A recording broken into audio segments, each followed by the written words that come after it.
జై శ్రీరామ్. కాంగ్రెస్ అండ్ రాహుల్ గాంధీ గారు వినండి ఒకసారి. భారతదేశం వృద్ధి రేటు 6.4%, అదే అమెరికా వృద్ధి రేటు 1.9%. కళ్ళ కనిపించట్లేదా మీకు రిపోర్ట్లు? మీకు ఎప్పుడు దేశం నాశనం కావాలని ఉంటుంది తప్ప దేశం బాగుపడడం లేదు. రిపోర్ట్ చూసినా మాట్లాడరా భయ్ మీరు. మన ఎకానమీ ఎక్కడ, వాళ్ళ ఎకానమీ ఎక్కడ? నోటికి ఏది వస్తుంది మాట్లాడకమైనా.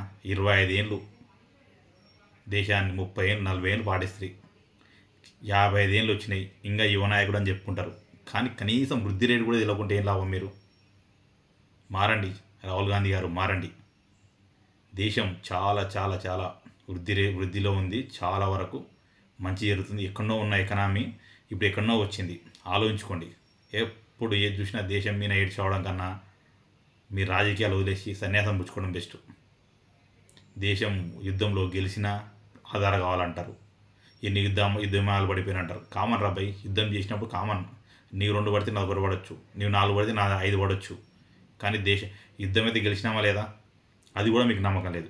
ఒక దేశ ప్రధాని చెప్తే నమ్మకం లేదు, ఒక హోంమంత్రి చెప్పిన నమ్మకం లేదు, సైన్యాధికారి చెప్పిన నమ్మకం లేదు. భారతదేశం ఏం మంచి చేసినా మీకు నమ్మకం లేదు. కానీ బయటకు వెళ్ళి పాకిస్తాన్ వాడు, బంగ్లాదేశ్ వాడు, అమెరికాడు, పనికిమాలందరూ చెప్తే వాళ్ళ మాత్రం వింటారు.